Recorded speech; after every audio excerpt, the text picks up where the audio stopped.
Hey, I'm Allison from Totally Exceptional Learners, and today I want to share with you another example on how I help teachers manage the overwhelming data collection. My group of kindergarten teachers is swamped with data. You'd be surprised in the amount of data my school district requires our kindergarten team to actually collect. So last year I helped them move to Google Sheets and Google Forms, specifically around collecting their data for TS Gold, Teaching Strategies Gold. There's 28 some odd objectives, and you've got a class of 20. That's a lot of objectives, a lot of observing, a lot. So just like my previous video on how I use data collection for my interventions, it's set up with my students. It's where the individual student goals are, the baseline expectation. Now this can be your end of the year benchmark expectation. It can be your mid-year benchmark expectation. It can be whatever it is you need it to be. The same with how long you're going to run your intervention. Now I would suggest with your interventions, if you're targeting a specific skill, you're looking at for no more than 12 to 15 weeks. If you're looking at more than that, then you need to be talking with classroom teachers. You need to be consulting with your specialists, your early childhood specialist, your special education teachers, speech language, all of those people, to make sure you're all on the same page.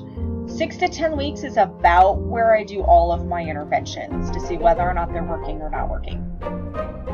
Like with my previous video, I have my notes, what objective I'm specifically collecting data on, where my students need to be, as well as thoughts about where I'm going to collect that data.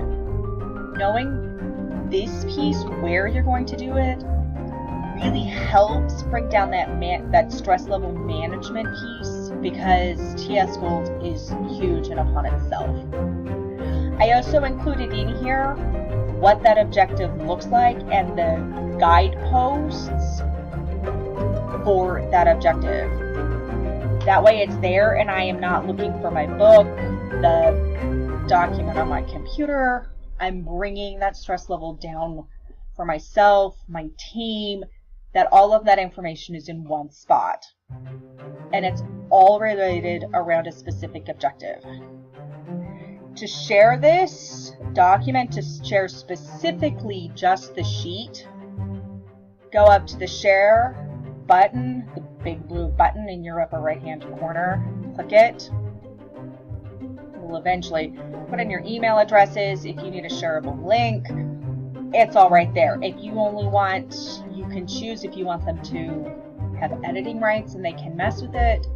Comment, you just want them to see it so they know what's going on, so they can write notes on it, or they can just view it and they can't do anything with it. So from here, from this sheet, I'm going to take this information and I am going to transition to Google Forms. So just like in the previous one, it's explicitly labeled so I know what it is, as well as the objective number. Remember I said there were 38 separate objectives. If you're collecting data on 38 objectives, you're gonna want this labeled specifically. I also put in here what it is, so I know what it is specifically I'm targeting. Specifically targeting demonstrate phonological awareness. The thing about TS Gold is that you don't necessarily need a SMART goal. It's can the student do the skill or not? And then you're looking at the progression of that skill from them totally not being able to do it, to sort of can do it, to having it independently where they can produce whatever it is independently without an adult. Those guideposts are very helpful in helping guide teachers as to what that information needs to look like. So I set this form up with explicitly a yes or a no. I want to know, can Shane produce the rhyme? Yes or no. Can he match the rhyme? Yes or no. You can change this just like you can with the other videos, to short answer, to a paragraph, all of these pieces. Remember, you're talking about a small group. You want to keep it simple. You're not looking for your baseline assessments. So multiple choice or checked boxes would be your best bet to help minimize that stress around that data collection piece. In this case, specifically for this assessment. The same thing to see what it looks like. You just go to the eye and visual to preview it, and then you can come back and make any changes. If you want to share it with others, it's the send button, just like you would if you were to send it to yourself, so you always had it in your email. If you wanted to link it to some document, if you had a running list of TS Gold pieces, or you were putting this in a larger folder, then you could link it. If this was going to be embedded somewhere, then you can embed it as well. I hope you found this tutorial helpful and informative on how to use Google Sheets and Google Forms. Classroom teachers, I hope this information helped bring down your anxiety and stress around collecting data, that this is now a manageable and easy way for you to collect it and share it with your teams.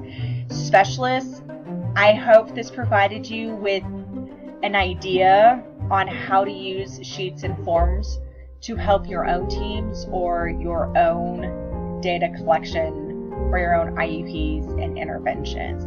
If you have any questions, please reach out to me at hi@totallyexceptionallearners.com. Until next time, we'll chat soon.